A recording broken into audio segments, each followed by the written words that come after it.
Hola, soy Mario Borghino. Entender el dinero es mucho más fácil de lo que crees, pero parece que hacerlo, cuidarlo, lograr que crezca y tenerlo es el secreto de unos cuantos. Nada más falso. Por eso, en School of Business, tú serás el amo y señor de la fortuna. Aprenderás qué es el ahorro, cómo administrar una tarjeta de crédito, qué es una deuda y lo que necesitas hacer para tener tu libertad financiera en tu vida. Buena suerte.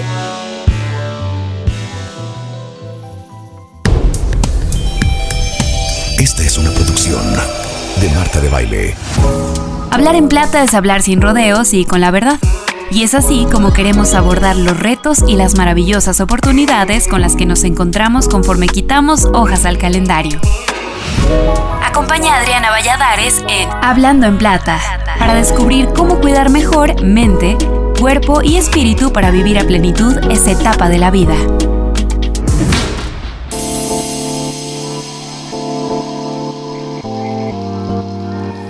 Hola, soy Adriana Valladares y les doy la bienvenida a Hablando en Plata, un espacio para compartir información y experiencias que nos ayuden a vivir una madurez más plena.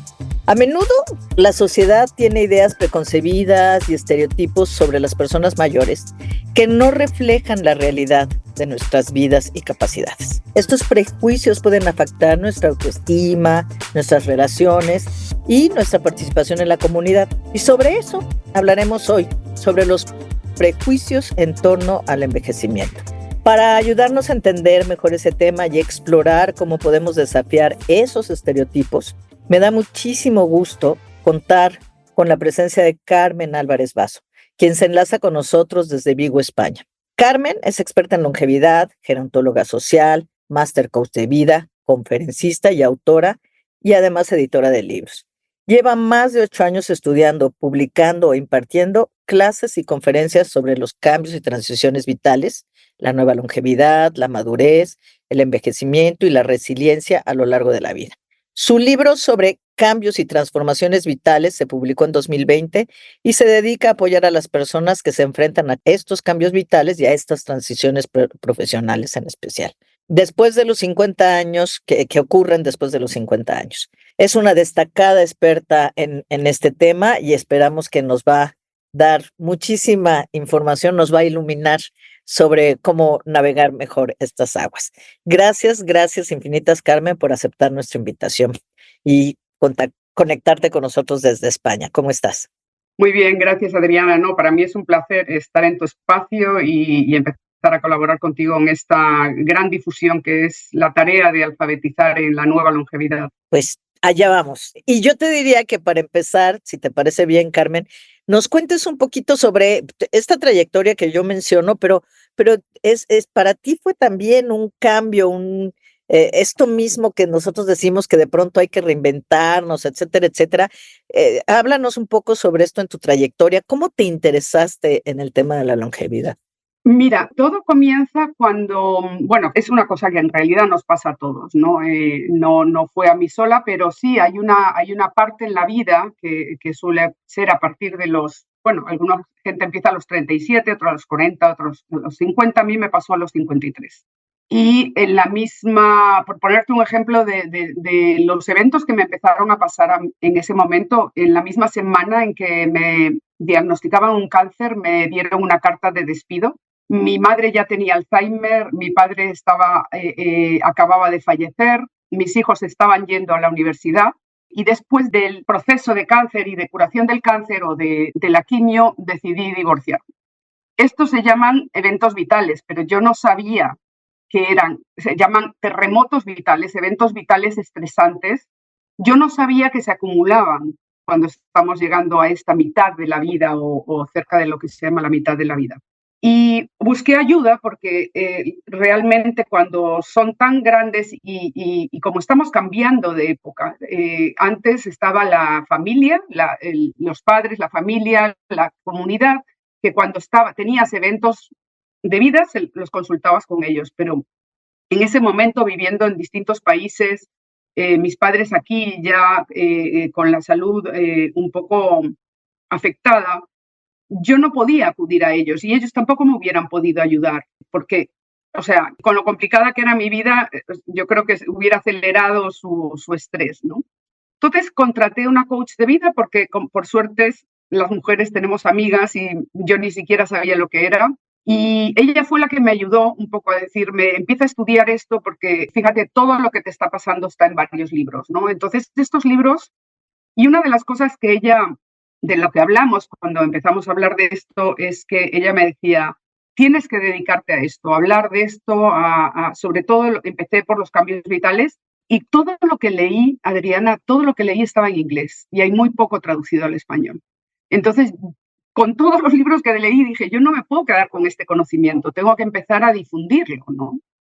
Esa parte de la difusión que tiene mucho que ver con cómo nos reinventamos a lo largo de la vida, realmente tiene que ver con lo que nos gustaba hacer antes, ¿no? Cuando éramos más jóvenes. Y yo eso sí lo hice cuando era más joven en El Salvador, inicié un programa en la televisión para difundir la información para las mujeres, de mujer a mujer, estuvo 22 años en el aire, y volví a eso, ¿no? A empezar a difundir, a comentar todo lo que eran los cambios y las transiciones en la vida, los cambios y transiciones vitales. Y cuando ya me estaba enfrentando a mi retiro de mi primera carrera, en una conferencia escuché a una mujer que dijo, yo voy a empezar a dar este curso sobre cómo repensar la mitad de tu vida. Entonces yo me anoté y en ese curso ella empezó a hablar sobre lo que era la longevidad.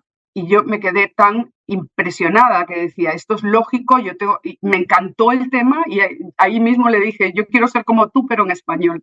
Y empecé otro camino de estudio, de leer, que ahora lo voy a convertir en un libro, pero lo que me produce más satisfacción es hacer estas charlas sobre cómo vivir más y vivir mejor por este desconocimiento que tú misma estás enfrentando haciendo este podcast, ¿no? De decirle a la gente, bueno, no somos viejos, no somos personas inhábiles porque hemos cumplido 50, 55 o 60 años, ¿no?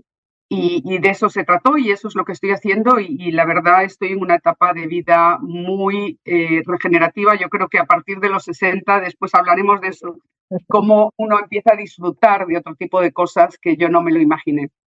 Sí, a mí también me ha sorprendido ese descubrimiento que es parte de un camino que tú vas construyendo también. No son cosas, no. Yo creo que lo último que queremos, quienes estamos pasando por esta etapa y sobre todo difundiendo es romantizarlo, ¿no? Dar una idea romántica del tema, porque tampoco es cierto, pero sí que hay algunas cosas que se presentan que pues la verdad sí son muy placenteras, ¿no? Que cuando sabes llegar a ellas y las sabes apreciar. Oye, y hablábamos, decía yo en la introducción, que un poco lo que tú viviste y lo que yo he vivido y seguramente muchos de nuestros oyentes, pues estos prejuicios, ¿no? Prejuicios, pero desde dos vertientes, que son los prejuicios del exterior, pero también de pronto prejuicios del interior. Vamos a empezar en general. ¿Cómo funciona? ¿Qué es esto? ¿Qué prejuicios identificas o has identificado a lo largo de lo que has estudiado en torno a esta etapa de la vida? Si nos puedes dar algunos ejemplos comunes. Mira, yo creo que la discriminación por edad, que no es solamente para las personas que estamos por encima de los 50 años, sino que también se da hacia los jóvenes, está un poco enredada con el culto a la juventud o a que estás sano porque estás más joven, cosa que obviamente no es una ecuación lineal, y las expectativas de la sociedad que tenemos sobre cómo las personas mayores de 50 años nos enfrentamos a esto. La edad es una construcción, la edad cronológica es una construcción de hace poco tiempo, digamos, de principios del siglo XIX, un poco antes, cuando empezaron a registrar los nacimientos, pero tenemos distintas edades.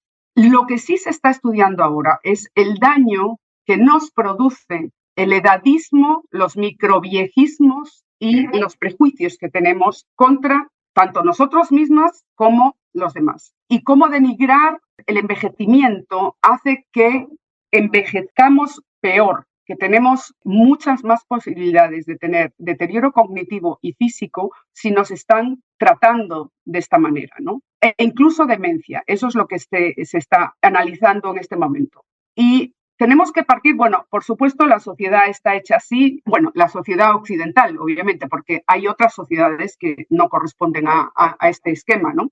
y de que la visión de la vida de los 50 años ya no tienes nada que hacer. La vida lineal, como la conocíamos antes, de estudio, vida productiva y reproductiva a veces, y después el retiro y la muerte, ya no existen. En los países en desarrollo desde hace 50 años, en América Latina, este proceso se va a acelerar en los próximos 20, incluso se está acelerando un poco más. Entonces, esta vida lineal ya no existe y hemos ganado estos 30 años de vida después de los 50, ¿no? 30, 40, 50, aquí en Galicia se han venido a estudiar la cantidad de centenarios que hay, ¿no? Entonces, eso no es cierto. Tampoco es cierto que perdamos fluidez mental. También se ha descubierto que las neuronas se pueden regenerar si las estamos trabajando. Entonces, todos estos estereotipos edadistas son totalmente erróneos. La edad no es un factor limitante. Nosotros lo estamos viendo y yo creo que tú lo puedes ver fácilmente ya en los medios. Por suerte ya están saliendo personas que alcanzan el pico de su cuerpo, de su mente, de sus carreras, de sus profesiones, reinvenciones a partir de los 50 años.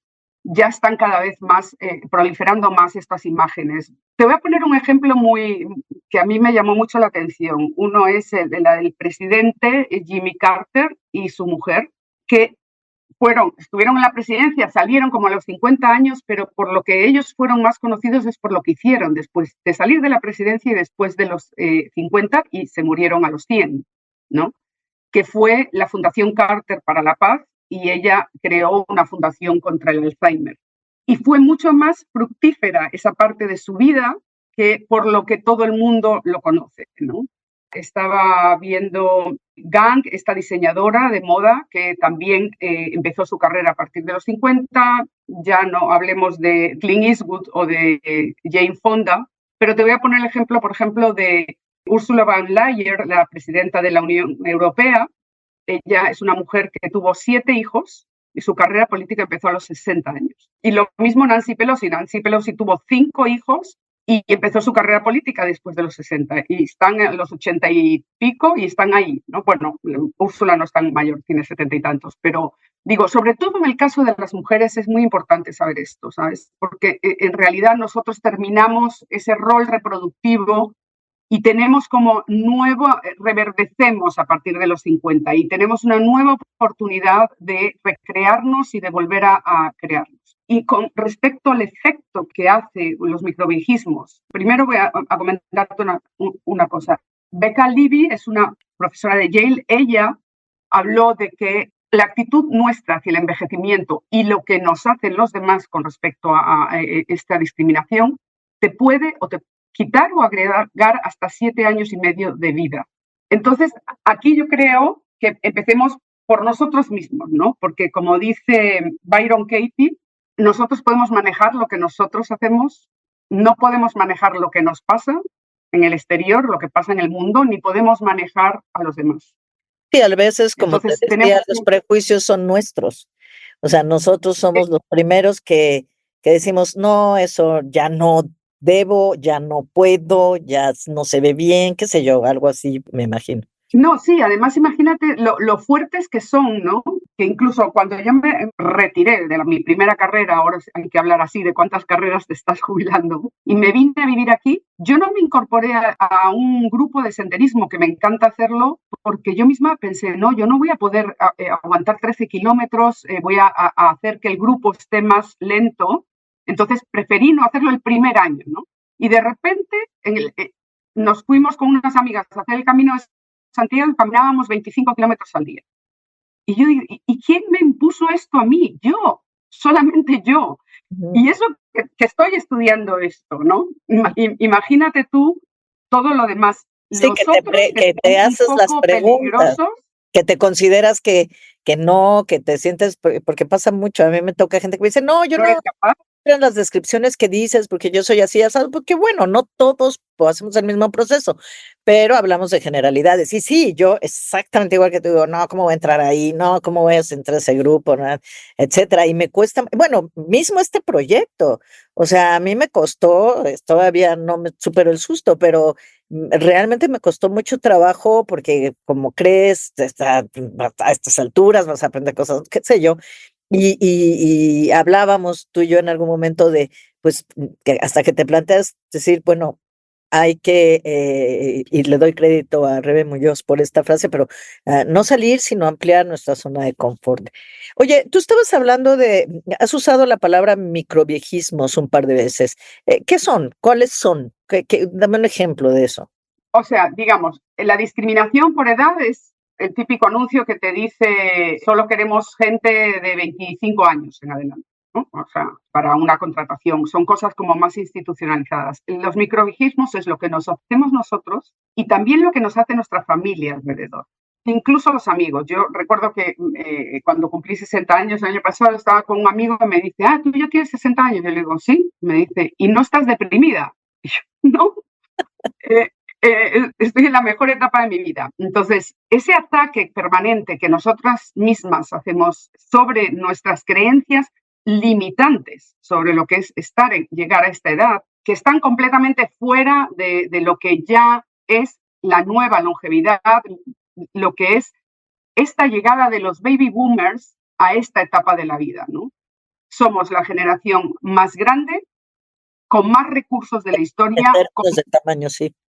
Sí, y con mayor iniciativa y ganas de seguir aportando, ¿no? Y entonces, tú te das cuenta, o sea, el edadismo es, por ejemplo, las empresas de publicidad se dedican a hacer toda publicidad para la gente joven y no se están dando cuenta de que nosotros somos los que tenemos la mayor cantidad de recursos en este momento en el mundo. Primero, porque a los jóvenes les está costando un poco entrar, ¿no? Los salarios están muy limitados, pero los que hemos llegado con salarios, o sea, obviamente esto es una generalidad porque la longevidad es una cosa muy heterogénea y muy desigual, ¿no?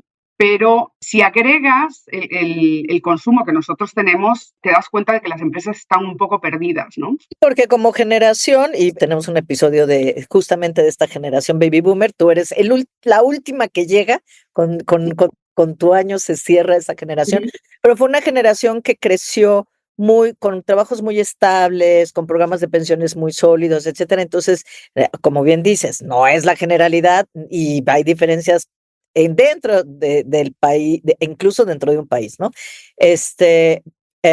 Pero sí hay este momento de vida diferente porque la situación, incluso había una bonanza económica cuando llegamos a la juventud, eran otros momentos económicos y políticos y mucha como fidelidad, etcétera, toda esta parte como más estable pues que buscábamos esa estabilidad, el mundo buscaba esa estabilidad porque venía de unos periodos de guerra. Entonces era lo que más valoraba era esa estabilidad. Entonces sí lleva esto que tú dices que hay ese grupo que está creciendo a una gran velocidad en menos de, 10 años, 6 años. Va a ser un grupo más grande, va a haber más personas, más adultos mayores que niños menores de 10 años en el mundo. Y sin embargo, como tú bien dices, de pronto te sientes invisible, ¿no? No te van a ver. Y no sé si esa ignorancia de la existencia de este grupo es otra forma de microviejismo. No, sí, microviejismo. Mira, o sea, fijémonos. Yo creo que lo mejor que podemos hacer es empezar a fijarnos en estos microviejismos. Los que nosotras mismas nos hacemos, no, esto yo ya no lo puedo hacer. Los miedos que empiezan a surgir a partir de cierta edad, tenemos que empezar a confrontarlos, porque si no te vas yendo hacia atrás, te vas metiendo más en ti misma. Tu familia es una fuente también de microviejismos, o sea, tus hijos te empiezan a decir, mamá, no hagas esto, no sé qué, y no vayas ahí, no viajes tanto, no sé cuánto. Entonces, tienes que empezar a combatir eso y plantearnos, sobre todo nosotras mismas, un enfoque diferente sobre lo que es la madurez. O sea, para mí es uno de los problemas más grandes en este momento, es que o sea, desde los 50 hasta los 100 todos somos iguales y no somos iguales. Estoy de acuerdo. Hay que empezar a definir etapas, la granularidad es fundamental, no es lo mismo tener 60 que 70, ni que 80, ni 90, y esto es fundamental, es decir, porque yo en mi libro le llamo la madurez. Nosotros estamos en la madurez, que además empieza más o menos en los 60, 65, y que termina cuando perdemos la autonomía, no tiene límite. Es decir, cuando perdemos la autonomía cognitiva o física, ahí estamos entrando a la vejez. Eso me o gusta mucho cómo lo planteas, porque luego estamos muy acostumbrados a poner como estas brackets de esta edad, etcétera, y tienes razón, o sea, en la medida que son características o cosas que te suceden las que definen la transición, no ahora ya cumplí esto, pues ya pasé para acá. Y eso cuenta también para pasar de 50 a 60, que es de los 50 a 60, que es como el shock, ¿no? Llegué a 60, pues depende cómo te sientas. Entonces, yo siempre he sentido que he estado unos 3, 4 años retrasada, me cae el 20 tarde, ¿no? Como decimos acá. Pero eso que dices, creo que tiene muchísimo sentido de no compararnos, porque al final del día ese prejuicio de, tienes tanta edad, entonces ya no puedes hacer esto, sí puedes hacer esto, no puedes comer, no puedes, etcétera. Pensar incluso, ¿no? Que cómo vas a pensar eso, probar nuevas cosas, qué sé yo. Y no puedes tampoco estudiar, no puedes prepararte. sí, te ven raro y uno mismo, otra vez con las creencias limitantes, los prejuicios internos, decir, no, ¿cómo voy a entrar a la universidad? Puro escuincle, ¿no? Puro chiquillo. Entonces, pero la verdad es que no pasa nada. A mí me costó trabajo, entré virtual porque me sentía más segura, pero bueno, lo hice. Y ha sido una experiencia súper interesante. Y ahora además hay un montón de alternativas de universidades para la tercera edad, etcétera, etcétera. O sea, hay cursos especiales porque además tu motivación de aprender, pues probablemente no es la misma que cuando estabas en tus 20, que estabas pensando en tu vida productiva. Acá puede ser para reinventarte Mira, hay profesionalmente. ejemplos de gente que a los 60 años dicen, llego a los 60 y yo fui veterinaria toda la vida y me doy cuenta de que en realidad yo quería ser médico y esa decisión la tomé a los 18 años. ¿Por qué vamos a estar pagando 30 años más con una decisión que tomamos a los 18 años? Entonces, por ejemplo, este ejemplo de esta veterinaria que ahorró dinero, a los 60 paró, se fue a la escuela de medicina, empezó a ejercer de médico a los 65 y tiene 85 y sigue ejerciendo. O personas que a los 55 deciden, no, yo me equivoqué de carrera y ahora voy. Entonces, yo creo que todos, o sea, para mí la palabra clave es flexibilidad, intencionalidad a esta edad, porque tenemos que tener la intención de todo, desde tener amigos hasta hacer ejercicio, hasta cuidar nuestra mente, hasta ir a la universidad, que de hecho, por ejemplo, las instituciones que más rápido tienen que cambiar son las universidades, porque según Chip Conley, en 10 años el modelo de negocio de las universidades cambia. Cambia porque no va a haber chicos de 18 a 25 que estén yendo masivamente como estaban yendo antes. Y nosotros somos el mercado, ¿no? Y después necesitamos cambio de marca, la granularidad esta a partir de los 50 años para distinguir qué queremos hacer. Por ejemplo, bueno, Aviva Wittenberg, que es con la que yo me preparé, ella divide la vida en 4 etapas de 25 años hasta los 100. Pero ya hay gente que está estudiando los 125. En Suecia, el sistema médico califica la cuarta edad no a los 75 hasta los 100, sino a partir de los 86 a los 106. Wow. ¿Sí?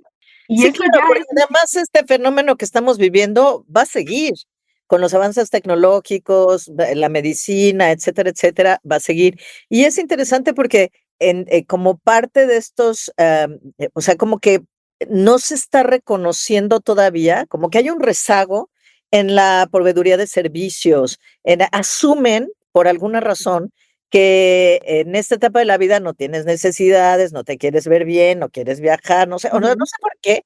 Yo tengo esa sensación, no sé si la comparten los que nos están oyendo, pero yo de veras tengo esa sensación de que no me venden nada, no me ofrecen nada, no soy target, como le llaman, para las cosas.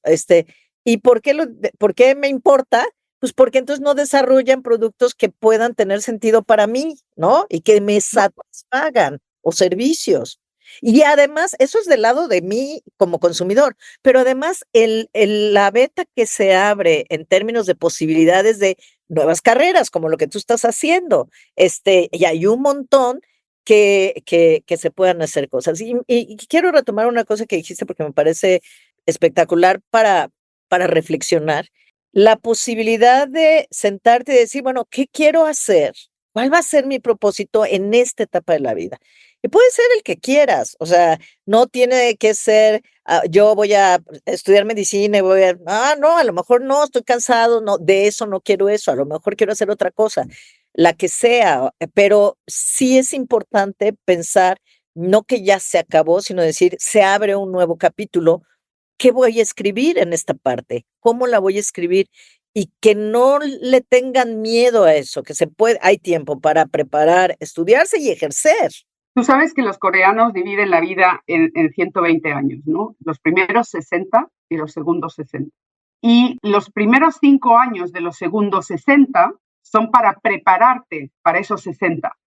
Exactamente igual que nosotros nos preparamos en los primeros 25 años para salir a la vida productiva, ya en la segunda etapa de tu vida dices, ok, ¿qué quiero hacer a los 60? Te replanteas y te preparas. Y lo dividen en 4 grandes rubros. Esa es la primera, la preparación, después como la ejecución, y la última parte es el legado, y la tercera es la mentoría. O sea, esto todo es una construcción muy occidental, que se ha enamorado de que solo lo joven y es lo válido. Y eso está haciendo mucho daño a las personas. El 50% de las personas considera que el edadismo no es un problema serio y, sin embargo, sí lo es. Tiene mucho impacto en nuestras vidas, en nuestra salud, y está siendo ya tratado como un problema de derechos humanos y de salud pública. Ok. Bueno, y ni hablar de los efectos económicos también, porque vas a tener una población cada vez más grande en adultos mayores y muy chica en jóvenes que sostengan esa sociedad si no mantenemos, no en la misma manera que en la segunda etapa, digamos, que en el segundo acto, pero sí de alguna manera la productividad y la contribución a la sociedad. Carmen, ¿cuáles consideras tú que son las principales causas de estos prejuicios? O sea, mencionabas algunos ya, educación, cultura, pero ¿de dónde vienen? ¿De la Mira, educación, los medios de comunicación, de dónde? sí, yo creo que, o sea, el propio culto a la juventud que empezó con nuestra generación, o sea, Es correcto. eh, es, es como un poco contradictorio, pero yo creo que fuimos nosotros, o sea, quizás los que son más grandes que yo, los que empezaron con ese culto a la juventud, y yo creo que en parte por eso la sufrimos, porque creemos que solamente siendo tan jóvenes como éramos antes vamos a poder sentirnos bien, ¿no? Entonces, creo que parte de toda, y de nuevo, es un fenómeno occidental, no es un fenómeno que está reflejado en otras sociedades o en otras culturas, ¿no? No sé, es decir, de ahí se transpira todo. En las empresas yo creo que hay un tema económico, ¿no? Es decir, que si tú haces la curva ascendente de la corporación, en el mundo corporativo, obviamente cuando llegas a los 50, 55, eres muy caro. Y entonces te declaran redundante y con ese dinero contratan a 2 personas jóvenes. Y eso les está pasando factura también a las empresas porque están perdiendo mucho talento humano. Y, y, y después de nosotros, o sea, mucha gente también va a seguir trabajando, muchos porque no podemos dejar de trabajar, o sea, que hay gente que no tiene pensiones, y sobre todo en América Latina, y los que sí tienen pensiones, ahora está como en la 40%, continúan trabajando.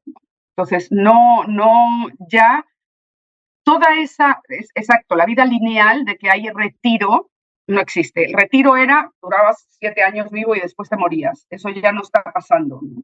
Entonces, yo creo que todos estos cambios tienen que empezar a llegar por eso esa labor de alfabetización en longevidad es tan necesaria, ¿no?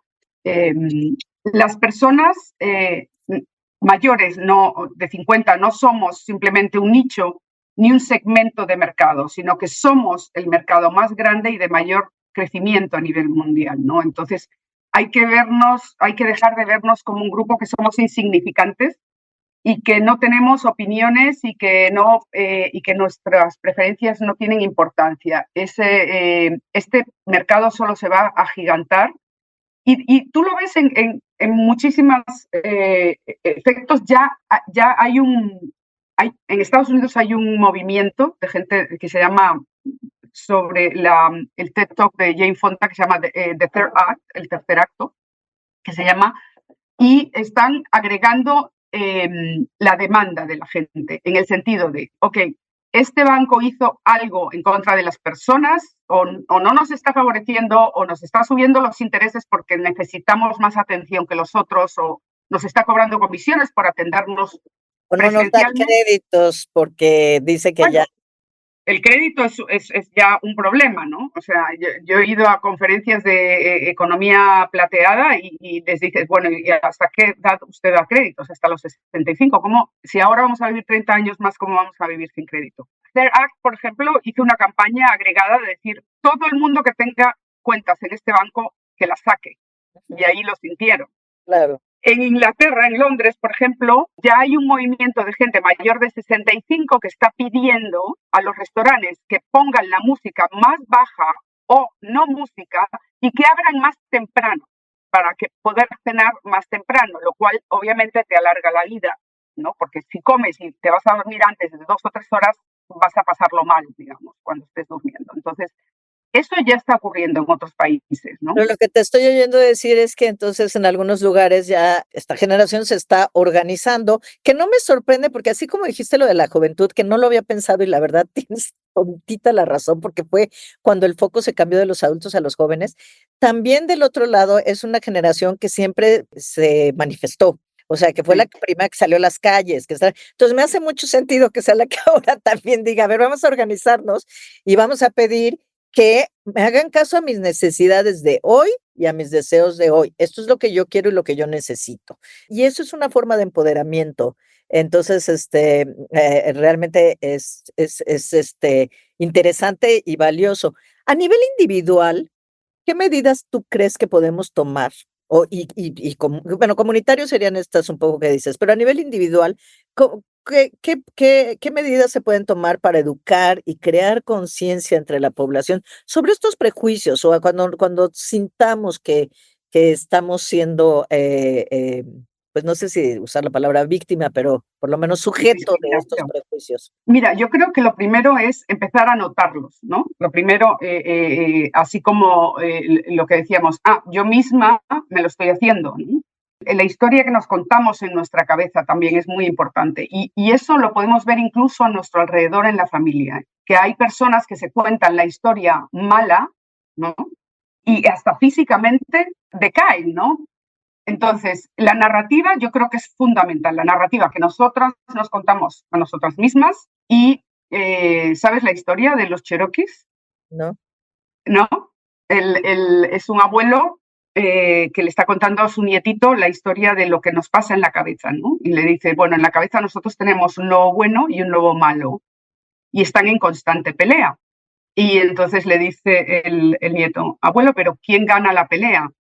Y el abuelo le contesta, el lobo que tú alimentas. Entonces, si nosotros nos alimentamos de esos, o sea, la narrativa es fundamental para todo. Es decir, si tenemos una narrativa de limitaciones, eso es lo que vamos a tener. Si tenemos una narrativa expansiva, de regeneración, de que esta es una etapa y una oportunidad en la que tenemos capacidad física, capacidad intelectual, que va a durar mucho tiempo. Hay cosas que para mí son importantes. Hay muchas veces que tenemos bien el cuerpo y bien la mente, pero no tenemos la base bien. Y la base es el propósito y la familia. O sea, no la familia, quiero decir, las relaciones personales, porque la familia tampoco es única. Y en el caso de las mujeres es mucho más importante no amarrarse a las parejas, porque nosotras siempre nos vamos a quedar solas, casi siempre, ¿no? Es decir, por la longevidad es diferente en los hombres que las mujeres. Entonces, tenemos una particularidad en todo el proceso de maduración y de envejecimiento y no creer que estar envejeciendo significa dejar de crecer. Yo creo que esa es una de las principales mensajes. O sea, crecer, aprender, la curiosidad es la madre de la motivación y del crecimiento. Entonces, cuando dejamos de ser curiosos y dejamos de interesarnos, ahí decaemos. Y eso lo vamos a ver, o sea, todo está en nuestra cabeza. Y quizás iría un pasito más allá en el sentido de decir, no solo experimentar la curiosidad, sino perseguirla, o sea, satisfacerla.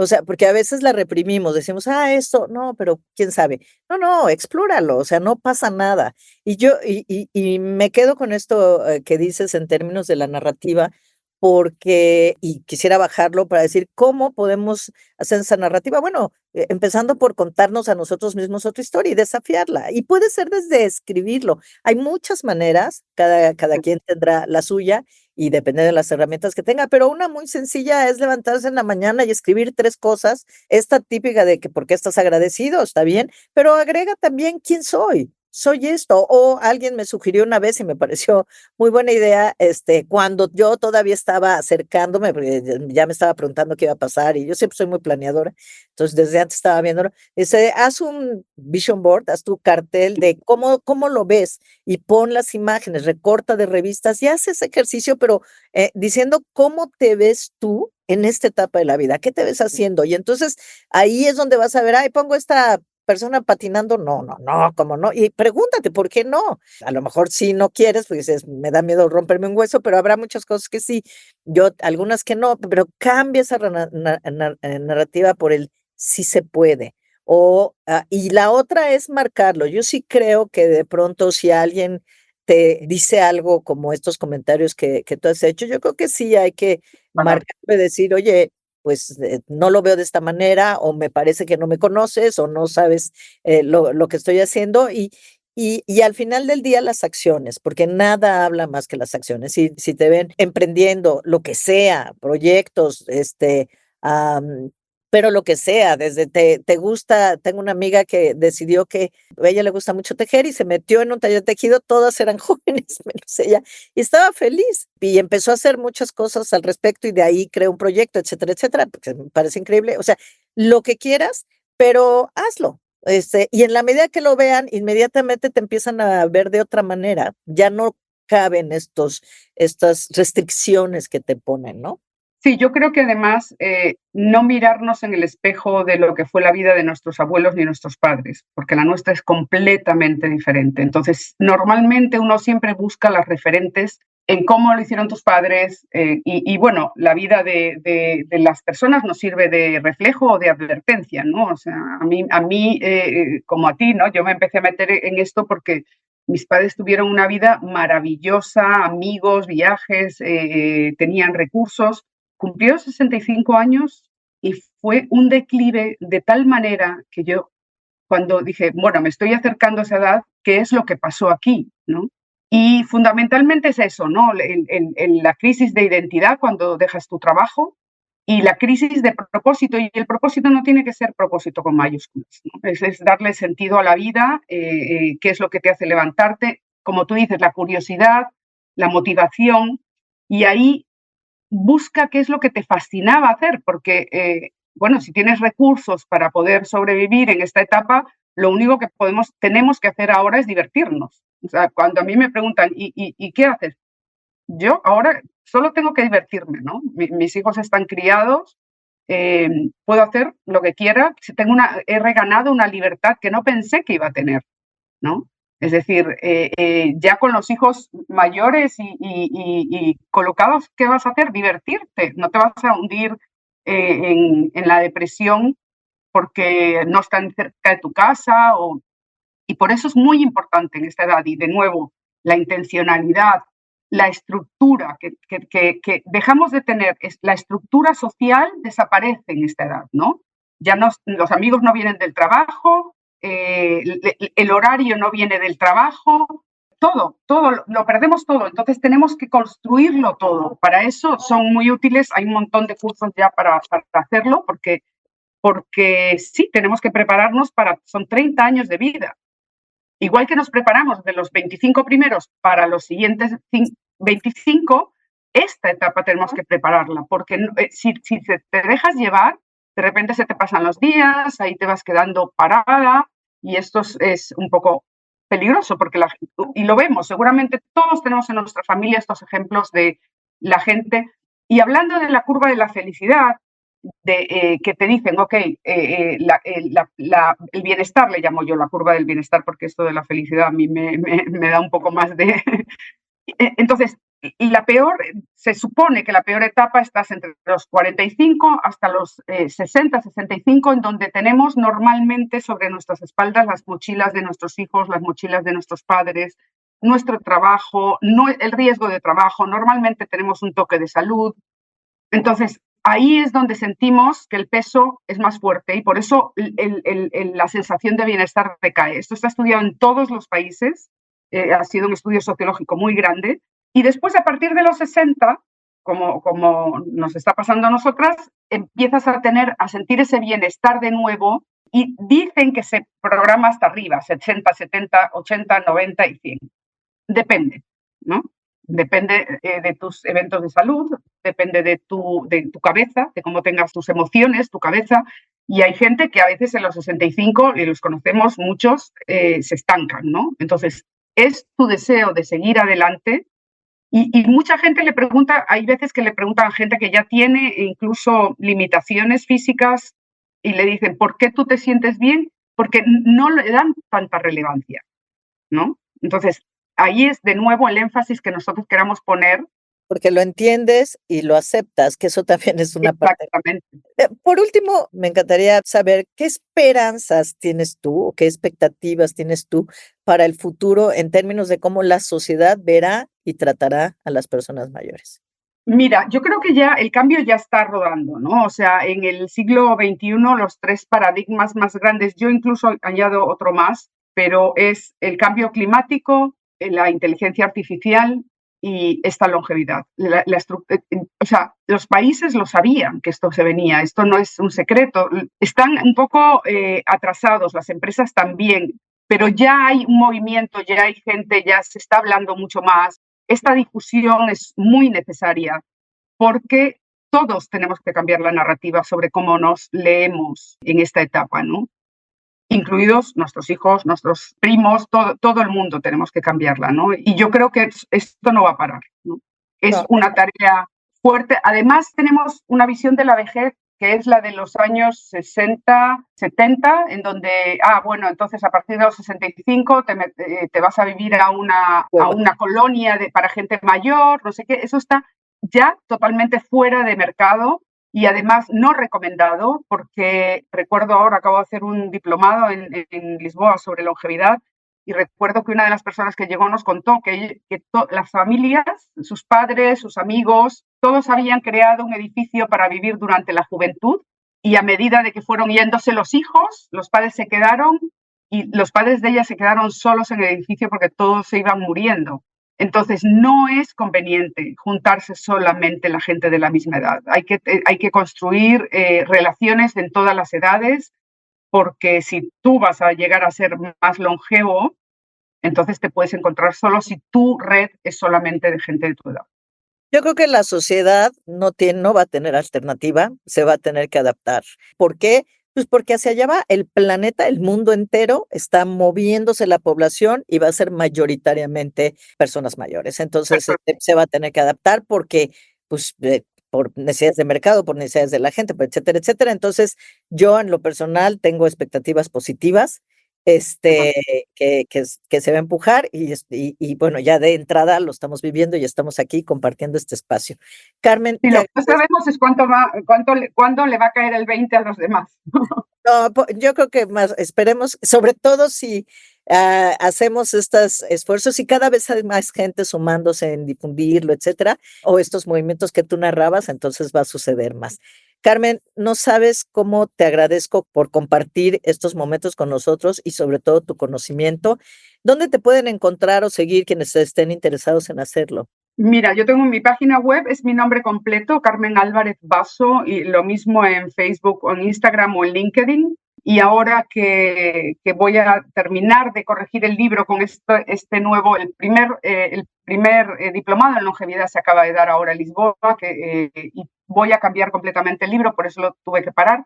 Y yo espero sacarlo ya el año que viene y lo voy a estar anunciando ahí en las redes. Ahí también voy a sacar, yo creo que en septiembre, un nuevo curso de cómo diseñar la segunda etapa de tu vida.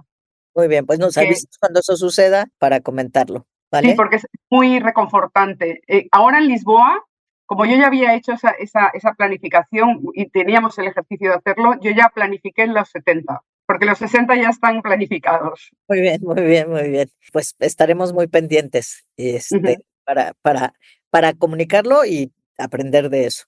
Muchas gracias nuevamente por acompañarnos. No, gracias a ti, Adriana, por esta invitación y te deseo el mejor de los éxitos en tu tarea. Gracias. Y así, pues llegamos al final de este episodio de Hablando en Plata. Esperamos que hayan disfrutado de esta conversación tan enriquecedora con Carmen Álvarez Basso sobre los prejuicios en torno al envejecimiento. Nos ha dejado, creo, valiosas reflexiones y algunas estrategias para enfrentar estos estereotipos y vivir con más confianza y orgullo en nuestras edades. Recuerden que cada uno de nosotros tiene el poder de desafiar los prejuicios y cambiar la narrativa sobre el envejecimiento. Y ojalá, este es mi deseo personal, el nombre de esta etapa de la vida, que esa es otra conversación entera. Por lo pronto, bueno, compartamos nuestras historias, eduquemos e invitemos a quienes nos rodean a hacer lo mismo y celebremos nuestras experiencias de vida. Les invitamos a seguirnos en nuestras redes sociales y a suscribirse a nuestro podcast. Pueden también visitar nuestra página hablandoenplata.mx. Ahí van a encontrar todos los episodios y podrán sumarse al canal de WhatsApp, además de encontrar una liga para hacernos llegar sus comentarios, preguntas o temas que les gustaría que ahondáramos. Nos encantará recibir sus opiniones y sugerencias. Soy Adriana Valladares y les agradezco profundamente que nos hayan acompañado. Hasta pronto.